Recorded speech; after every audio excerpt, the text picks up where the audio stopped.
Irmãos, alguém pode ler a 17ª pergunta e a resposta? 17ª pergunta. Como criou Deus o homem? Resposta. Depois de ter feito todas as mais criaturas, Deus criou o homem, macho e fêmea. Formou do pó e a mulher da costela do homem. Dotou-os de almas viventes, racionais e imortais. Fê-los conforme a sua própria imagem, em conhecimento, retidão e santidade, tendo a lei de Deus escrita em seus corações e poder para a cumprir, com domínio sobre as criaturas, contudo sujeitos a cair. Que definição maravilhosa sobre o que é o homem. E nós percebemos aqui, né, que quando alguém vai estudar sobre antropologia, na universidade ou outros lugares, como há um rebaixamento daquilo que é o homem. E a verdadeira antropologia é o estudo sobre o homem. Nós encontramos nas Escrituras Sagradas.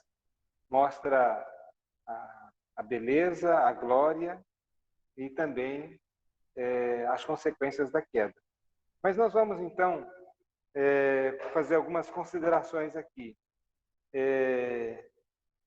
Nós sabemos da narrativa bíblica da criação lá em Gênesis, e lembrando que o texto de Gênesis e todo o seu contexto se propõe a apresentar uma narrativa histórica, portanto, Gênesis capítulo 1, capítulo 2, capítulo 3, não é uma invencionice, contos judaicos, mas toda a estrutura do livro de Gênesis, ela propõe a apresentar a historicidade, a história, como tudo começou. Tá? E começa com a criação, Deus fazendo todas as coisas, e por fim a coroa da criação sendo o próprio homem. Né? Depois que Deus fez todas as coisas, né? As outras criaturas, né? Como nos diz a resposta, ele criou o homem macho e fêmea. Então, nós já partimos do princípio de que o homem é uma criação de Deus, uma criatura de Deus.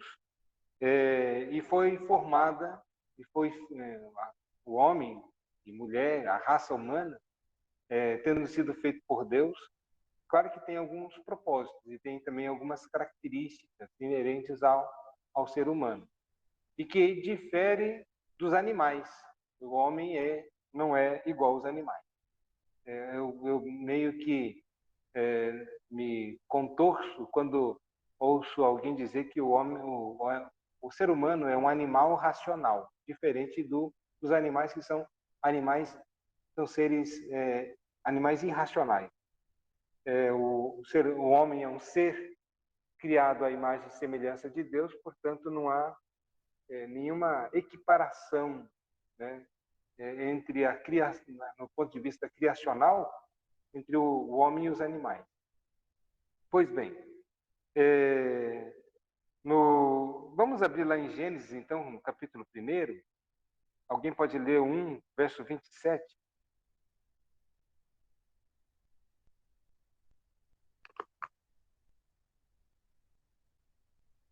Olha aqui, pastor, com toda dificuldade.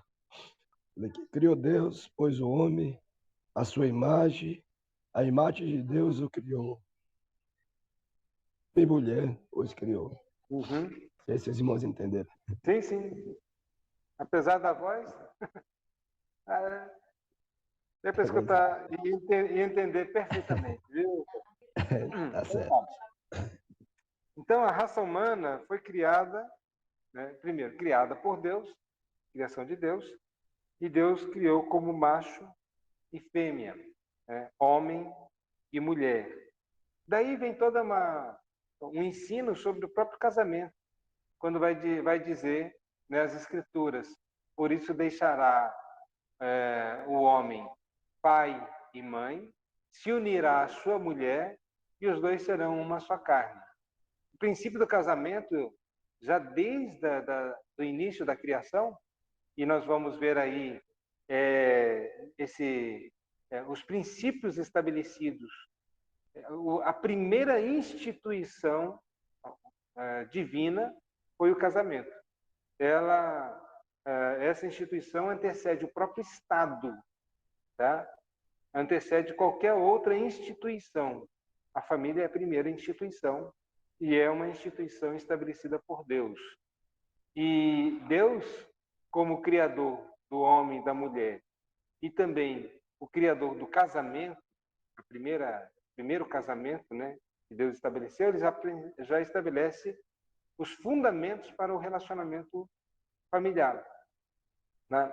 Onde um homem e uma mulher. Então, o casamento ele é heterossexual, né? Então, hoje nós vemos casamentos dito como, até me oponho um pouco à palavra homoafetivos, porque ele denota a ideia de afetividade. E heterossexual de sexo, né? Então parece que o relacionamento hétero é um relacionamento que não é destituído de afetividade. E não é isso, não é verdade. É heterossexual e é homossexual, né? Mas Deus não fez dois, Adão e Ivo. Deus não fez duas mulheres. O relacionamento é um relacionamento heterossexual. Esse é um princípio estabelecido por Deus. Em segundo lugar, vou comentar um pouquinho sobre isso, tá? Mas em segundo ponto é que é um relacionamento monogâmico. Ele fez um homem para uma mulher, né? Então nunca dá certo esse negócio de o relacionamento poligâmico, um homem, várias mulheres, ou uma mulher, vários homens. Isso nunca deu certo, nunca vai dar certo, tá? É um rebaixamento, inclusive, na questão do relacionamento em si, né? Sempre não tem como amar a dois senhores, né? Como diz a Bíblia, ou você vai se devotar a um e desprezar o outro, e podemos também jogar isso para a questão do relacionamento, do casamento. Você não pode ter, como é que vai ter duas mulheres? Ou você vai desprezar uma e amar mais a outra, e a outra, sei lá. Mas não foi dessa forma que Deus estabeleceu. O relacionamento, portanto, é heterossexual, é monogâmico, né? Também é uma unidade mística, porque deixará pai e mãe, se unirá à sua mulher e ambos serão uma só carne. Há uma unidade mística no casamento, onde os dois passam a ser uma só carne. Ainda continuam sendo duas pessoas distintas, duas pessoas, é claro, mas agora há uma unidade, no qual o apóstolo Paulo vai dizer que é grande esse mistério. E aí depois ainda ele vai continuar dizendo, mas eu me refiro a Cristo e à igreja. Essa unidade mística, tá? Ela deveria ser indissolúvel, portanto, o que Deus uniu não separe o homem. Hoje a gente vê uma banalização do relacionamento e divórcio, essas coisas, mas o princípio é essa unidade, de maneira tal que não tem como separar sem que haja uma autoamputação. É um cortar, é um amputar-se, né, a separação. Tá? Então, falei um pouco aí sobre o casamento, né? E é por isso que a Bíblia vai dizer até que a morte separe, realmente, né? Porque o poder que pode ou deveria separar alguém seria a morte. Então, a raça humana foi criada como macho e fêmea, tá? E estabelecido o primeiro casamento, estabelecida essa instituição, a família, e a base para a sociedade. Tanto é que a família lembrando que alguns dizem conceito de família é quando tem filhos, ou seja, tem um marido, tem a esposa e tem filhos. Aí, então, agora tem uma família. Se é só o marido e a esposa, ainda não é uma família. Não. Na verdade, já os dois já constituem família. Quando vêm os filhos, são herança do Senhor, mas já é uma família plena, né, quando existe o casal, ainda que só o casal. Por alguma razão pode não ter filhos, né, algum problema biológico, mas jamais seria uma família, então? Certamente não, já é uma família. E olhando agora um pouquinho mais, Gênesis capítulo 2, verso 2, alguém pode ler?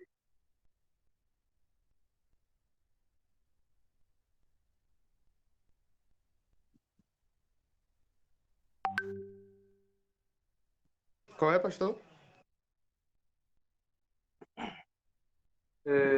Desculpa, não é esse texto, não. Eu acho que o texto aqui que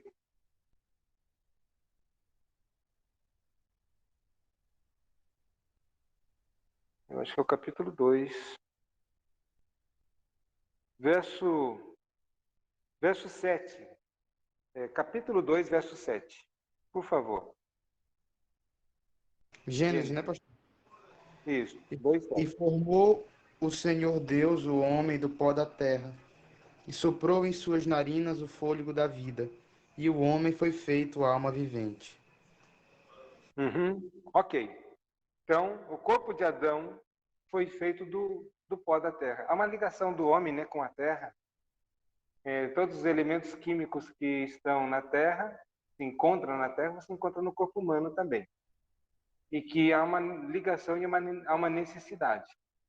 Né? Então, quando nós nos alimentamos, sempre nos alimentamos de algo que está ligado à terra. Ainda que seja ali comer um bife, a vaquinha antes comeu ali o capinzinho.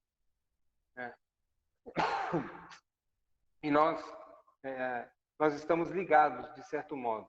Né? Então, como eu disse, os elementos que nós encontramos, químicos, né, que encontramos na criação e na terra toda, também nós encontramos no ser humano. O homem foi formado do pó da terra, né? Mostrando que Deus ele pega mostra a diferença, inclusive, da criação do homem para os animais e também para todas as outras criações, é que a Bíblia vai dizer: e disse Deus, haja isso, e houve. Haja animais marinhos, e houve.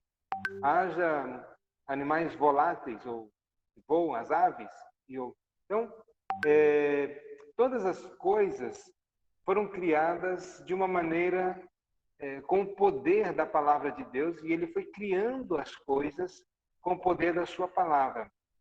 Mas há uma distinção, inclusive, na hora da criação do homem. Deus poderia também dizer, haja o homem, e assim o homem teria sido feito. Mas para mostrar e demonstrar a diferença entre a própria criação do homem com relação aos animais, Deus mesmo faz um boneco, né, do pó da terra ou de barro, e depois de ter feito, ele mesmo vai soprar nas narinas do homem o fôlego de vida. Tá? Então, o homem foi feito de uma forma diferenciada. Então, na própria criação, por isso que não há uma comparação entre os homens e os animais, né? ou como sendo um animal melhorado. Na própria criação, mostra uma distinção, né, do homem para com os animais. E já nos mostra também a questão da mulher, que também vai falar sobre mais tarde sobre o papel da mulher, né? Então, alguém pode abrir aí em Gênesis, já está aberto provavelmente, né? Acho que eles estão. Verso 22 do capítulo 2 de Gênesis. Pode ler? E da costela que o Senhor Deus tomou do homem, formou uma mulher e trouxe a Adão. Uhum. Percebo que agora a mulher é procedente do próprio homem. Né? No geral, o quê? Todo mundo procede das mulheres. É a mulher que dá a luz, é a mulher que gera no seu ventre. Mas na obra da criação, é a mulher que é procedente do homem. E Deus tira uma costela de Adão, já como dizia um reformador, e isso aponta também para o papel, que nós vamos ver uma consistência bíblica nesse sentido, que por que a mulher foi criada dessa forma? Primeiro, que não se achava uma auxiliadora idônea para o homem. Percebam? Uma auxiliadora que fosse à altura do homem, entre os animais. Então, não havia. Deus, então, providencia do próprio homem uma auxiliadora. Então, aí nós já vemos o papel da mulher como sendo não uma subserviente ao homem. Percebo que Deus não tirou a mulher de um osso lá do dedão do homem, né? Para que ela não fosse pisada, para que ela não fosse esmagada, subserviente, uma escrava do homem, ou coisa assim. Então, ela desconstrói a ideia da Bíblia como sendo um livro machista. Não, a Bíblia não é um livro machista. E também, por outro lado, a mulher não foi tirada da cabeça para ser exercer também a liderança de igual forma. Né? As mulheres foram estabelecidas para serem auxiliadoras, para ajudar, para auxiliar o homem. E de tal maneira que é um papel tão importante que a Bíblia nos diz em Provérbios que a mulher sábia constrói a sua casa, ela edifica. E a mulher estulta, nécia, ela com as suas próprias mãos destrói o seu lar. Ela desconstrói. Então a mulher tem um poder tremendo de construção ou de desconstrução. Mas ela vai depender como ela vai auxiliar. E é porque ela pode exercer o papel de auxiliadora idônea, ou ela pode exercer o papel de competidora com o homem. Quem que vai exercer a liderança? E aí desconstrói o seu lar. E também lembramos que ela foi tirada da costela de Adão para ser amada também e protegida pelo homem. Não ser pisada, nem tampouco estar ali é a liderança. É uma questão de papel, né? Os papéis estabelecidos por Deus do homem e da mulher. Mulher, auxiliadora idônea. O homem, liderança. O machismo distorce isso, colocando a mulher não sendo amada, sendo pisada, sendo... E o feminismo quer colocar a mulher no papel que ela não foi ordenada por Deus. E aí sempre, tanto um extremo como o outro, vai dar problemas seríssimos no relacionamento. Tá? Então, Deus toma do próprio homem, né, da costela, e faz a mulher. Capítulo 2 ainda, o verso 7. Alguém pode ler?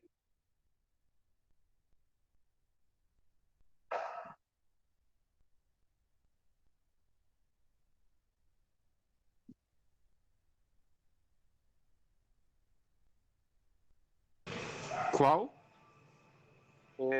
Gênesis 2, 7.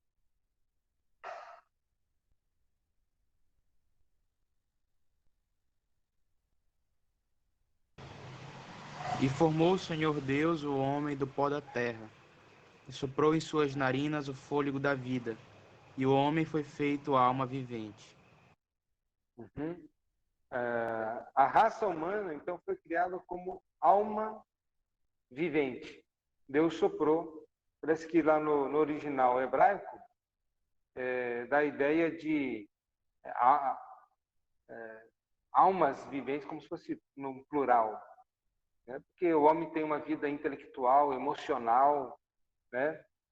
Embora seja uma unidade, mas podemos dizer do intelecto humano, podemos falar das emoções humanas, podemos falar da criatividade humana, podemos falar do espírito humano, a vida espiritual também. No sentido, seria, em certo sentido, essa parte imaterial, invisível, que é muito além do que essa casca, o corpo, né? Então você vai ver, não, aquela pessoa muito inteligente, aquela pessoa muito bondosa, muito generosa, ou coisa assim. Estamos falando de uma parte imaterial.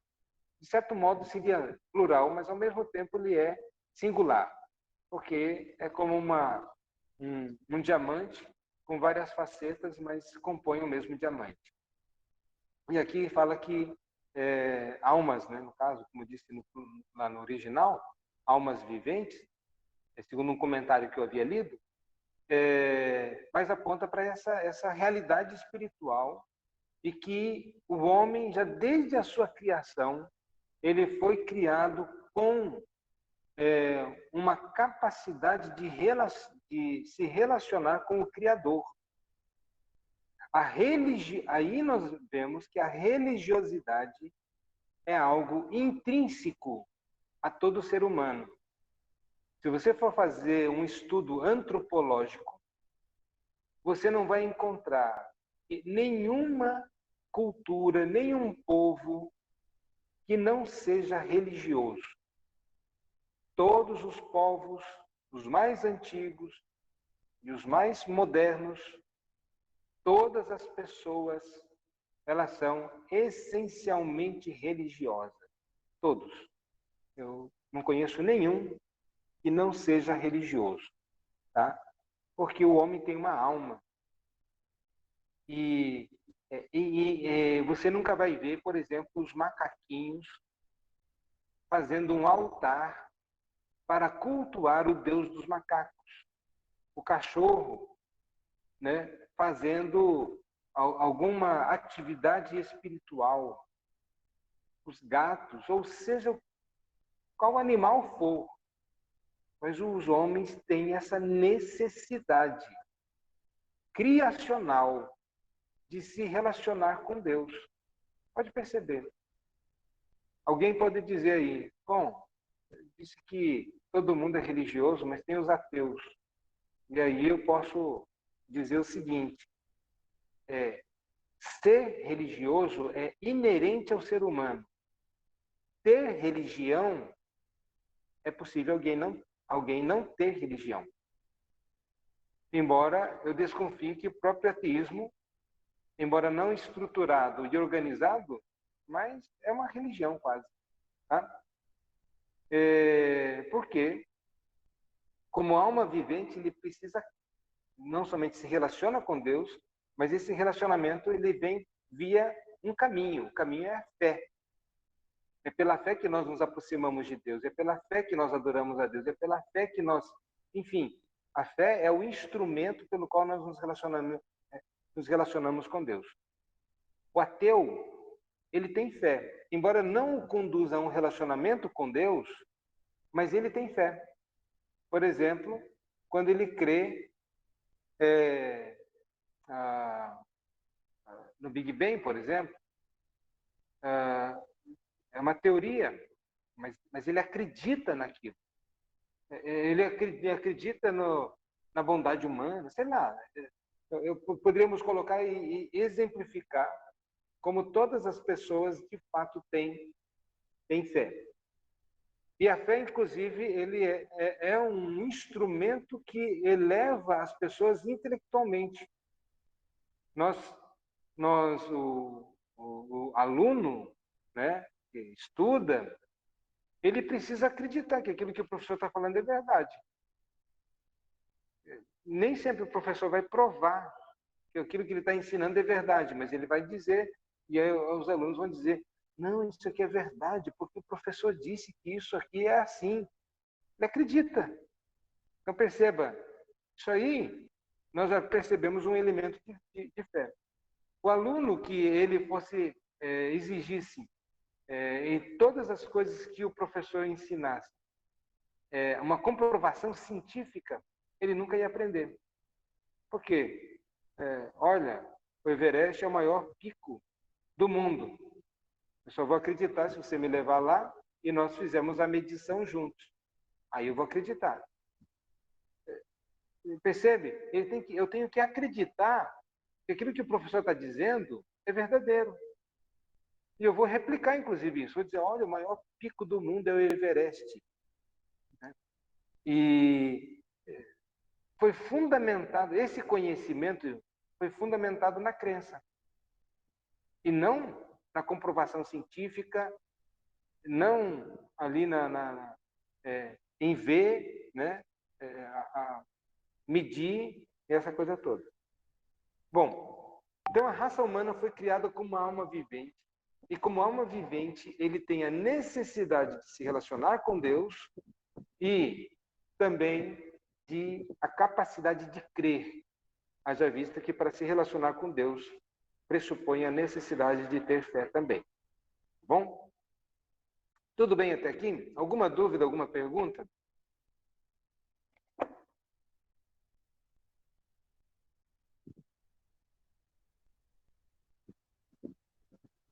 Pastor, só uma perguntinha aqui.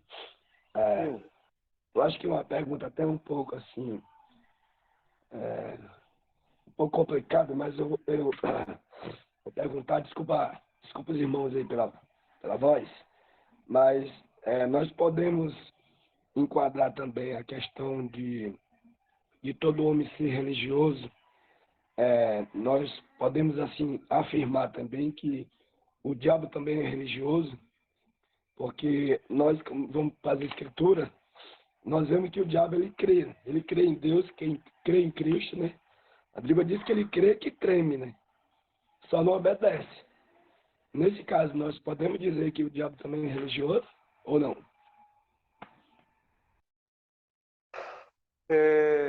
Não, eu não diria isso. Embora a religiosidade ela tenha a necessidade da fé, tá?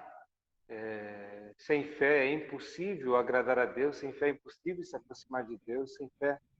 Isso, é verdade. E lembrar que existe a fé verdadeira e existe a fé falsa.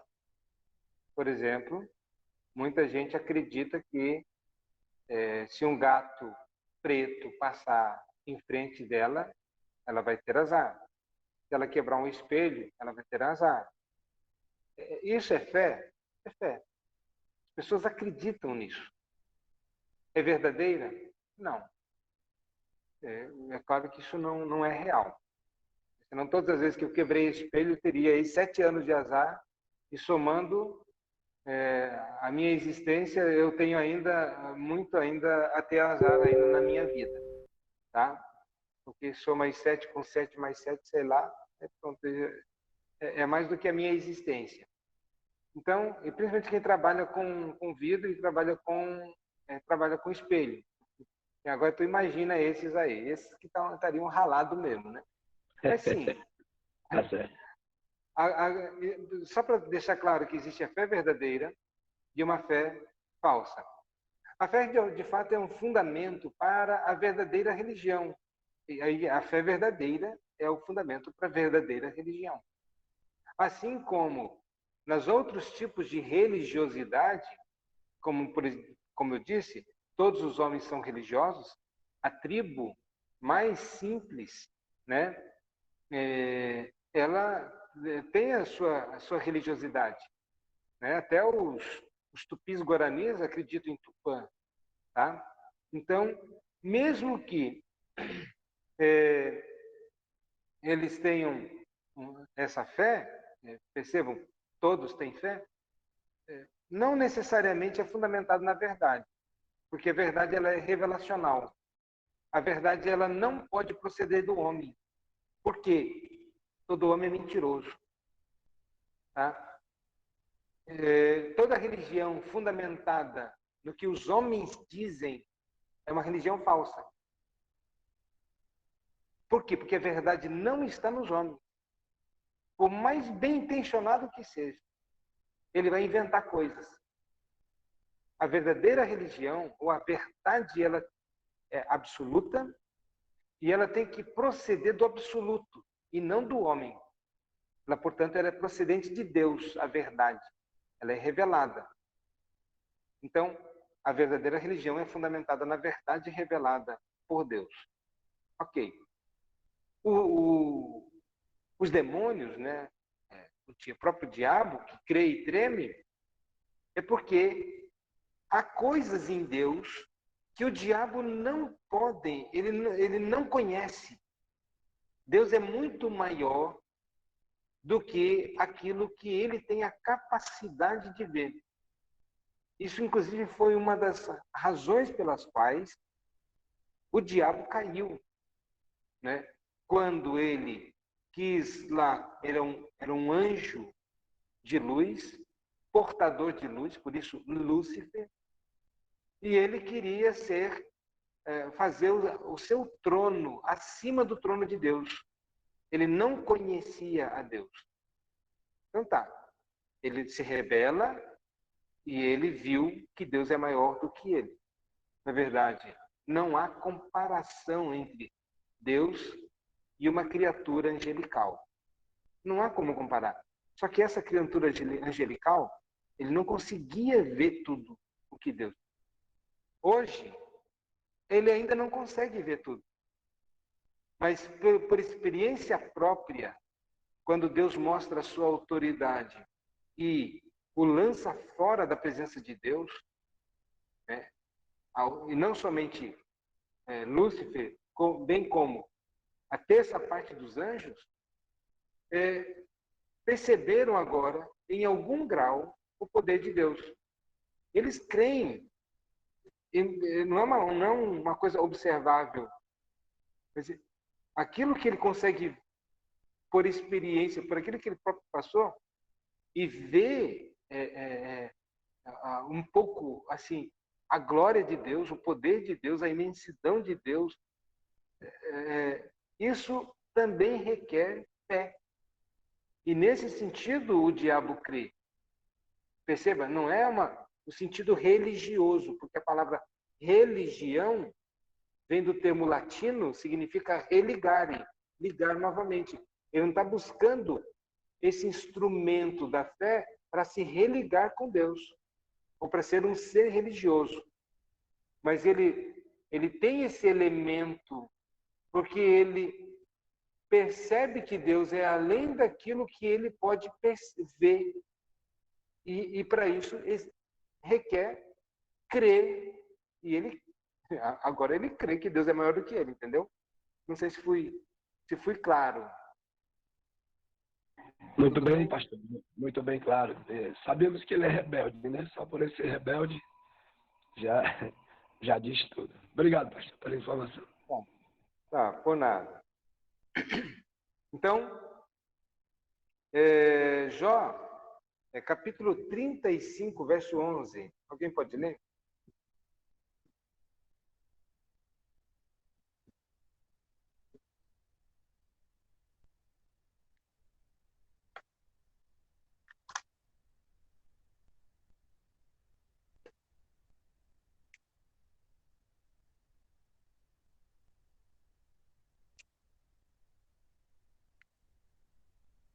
Jó 35, 11. Eu vou ler aqui. Que nos ensina mais do que aos animais da terra e nos faz mais sábios do que as aves dos céus. Ok. Deus, quando criou o ser humano, Deus criou também a raça humana como uma alma racional.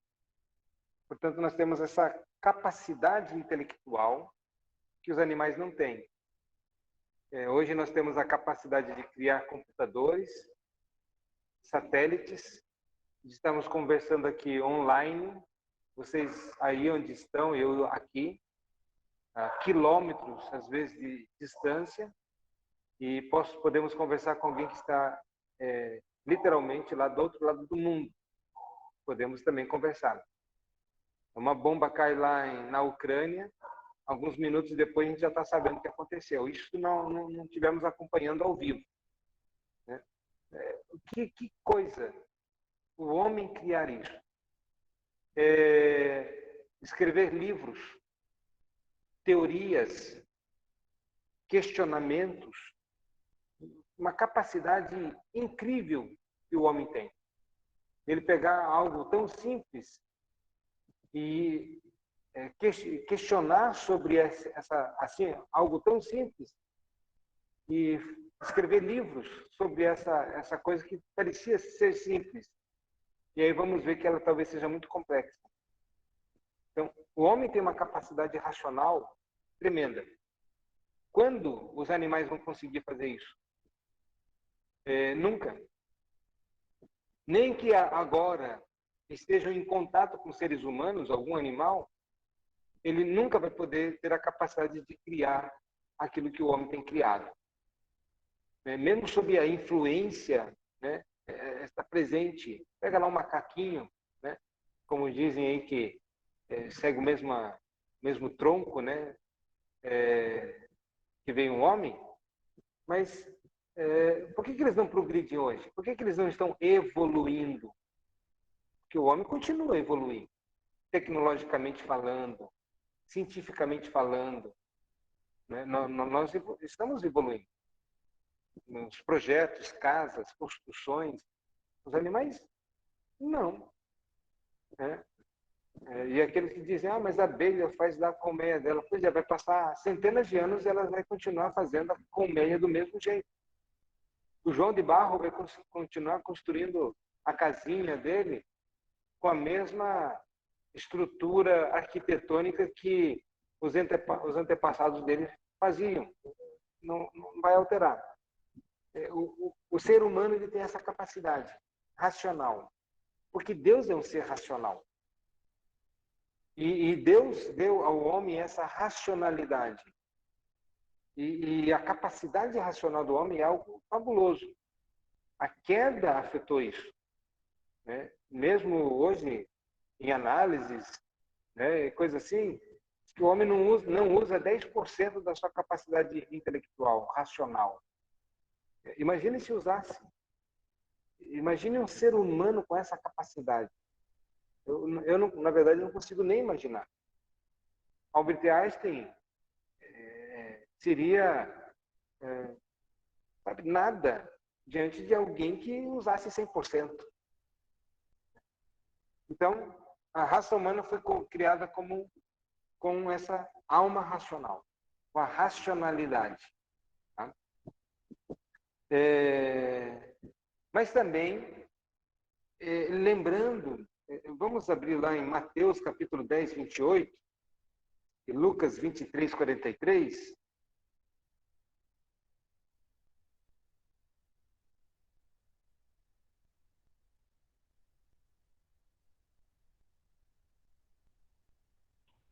Mateus 10, pastor, 48? Não, 10, 28. 10, 28. Mateus 10, 28.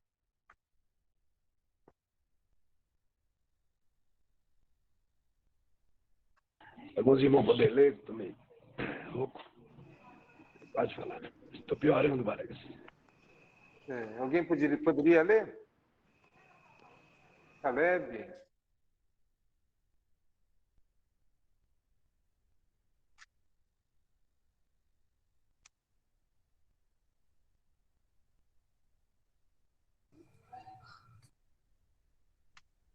Qual é, irmão? Eu vou ler então. Mateus 10, 28. Eu pensei que tava falando. Eu pensei que tava falando aqui. Eu não tinha ligado o microfone. Então pode ler, então. E não tem mais os que matam o corpo e não podem matar a alma. Temei antes aquele que pode fazer perecer no inferno a alma e o corpo. Uhum. Ok. E agora Lucas 23, 43.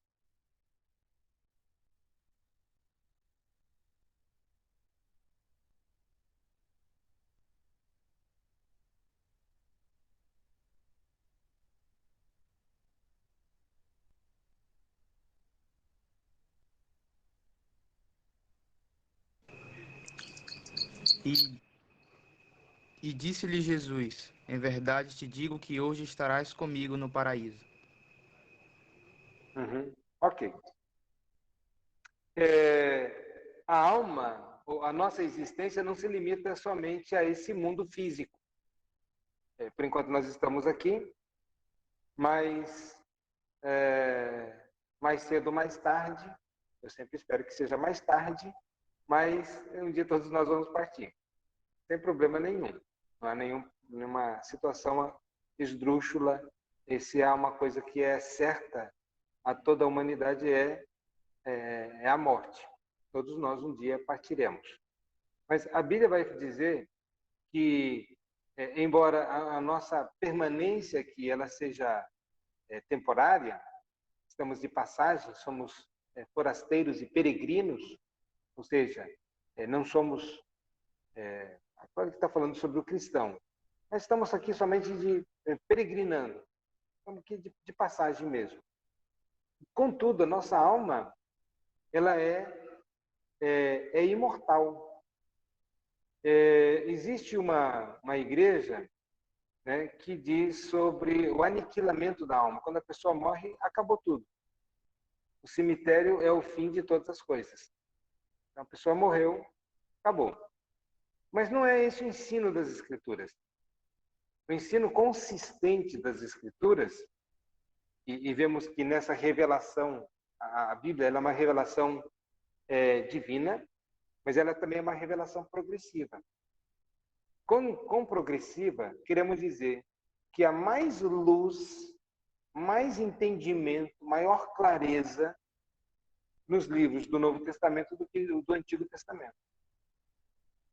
E então ele vai amplificando o entendimento, o conhecimento. E quando chega no Novo Testamento, ela vai dizer de que adianta o homem ganhar o mundo todo e perder a sua alma. Está falando sobre a transitoriedade do mundo. E de que, na verdade, aqui vai se determinar como vai ser nosso futuro, nossa alma, para onde irá. E aí ele vai dizer também que a nossa alma ela é indestrutível, é imortal, ela não morre. Só que ela vai continuar numa existência. E vai depender, é claro, como que vai ser essa outra existência. Nós vamos ver lá, tanto nas palavras do Senhor Jesus Cristo, o destino do rico e do Lázaro. Percebam que são destinos distintos, mas está falando sobre uma continuidade da vida. O rico ele está lá num lugar de tormento, com sede, e o Lázaro está lá num lugar de descanso.